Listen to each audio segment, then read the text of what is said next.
What are your thoughts about this Spain game in terms of how you want to use the squad? Well, I think it's a good question because there's any number of different ways we could approach the game. For me, there's an opportunity to build on the way we're playing, the way we're asking the players to work.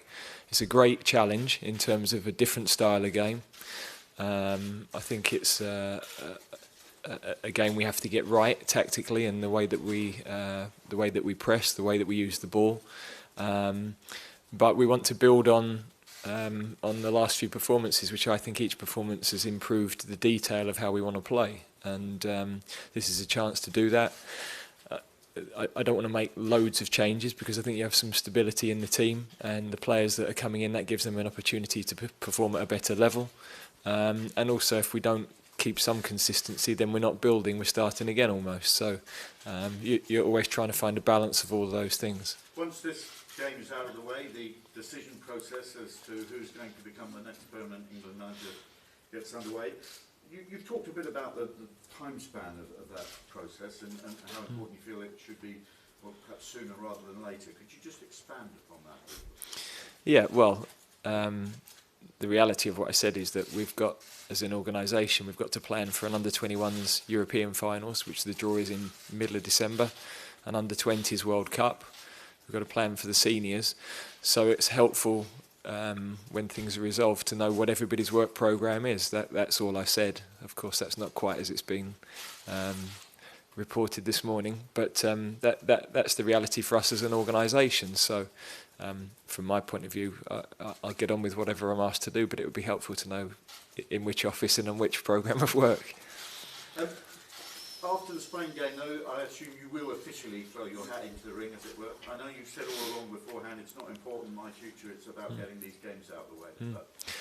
But well, and that is the reality. Whatever happens in my situation, I wanted the players to have an experience that they felt was both enjoyable but challenging.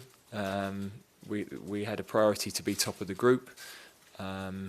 We wanted to build on the performances we've had in October, and then everybody's got time to sit and reflect. Most importantly, the FA have the time to reflect because there was a short-term need for somebody to step in and take that role. So whatever happens now is it will be a process that will be followed.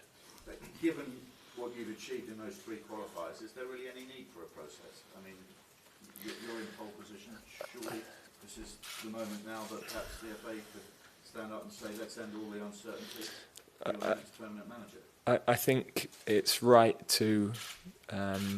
for everybody to reflect. If you're appointing a manager at any football club, in my opinion, you should take your time. You should see what fits with the philosophy of what you want to do. You should speak to all of the people you want to speak to, because who knows, somebody might emerge that you don't know so much about. Obviously, in some ways there was a disadvantage to having games because everybody is assessing what you do in every one of those matches, and nobody else is actually being judged on having taken the team. But there's an advantage from my point of view in having had the experience of preparing for the matches we have. Friday night was a huge game for the country, so from my point of view, in terms of an experience, it was great to be able to prepare the team for that and to come through that. And now tomorrow is the most important. I think this is a really exciting challenge, a top team, one of the top teams in Europe, a different style, different questions that will be asked of us, and that's a great game to prepare for as a group of coaches. Given that experience, how much more now do you feel you can offer as a permanent England manager because of what you've learned in these last 3 games? That's not important. What's important is the game tomorrow. As I said, I was proud that we got the result on Friday. I think it's now a good opportunity for the players to take another step forward in the way that we want to play, the way that we want to work, and then everything else will take care of itself. Obviously, it's not the players' decision what happens in terms of the next manager, but what's the experience been like under Gareth Southgate? Yeah, it's been really enjoyable. Gareth's come in, and obviously the last trip would have been difficult for anyone to just be with the kind of uncertainty, but really, really cool and calm, as you've seen.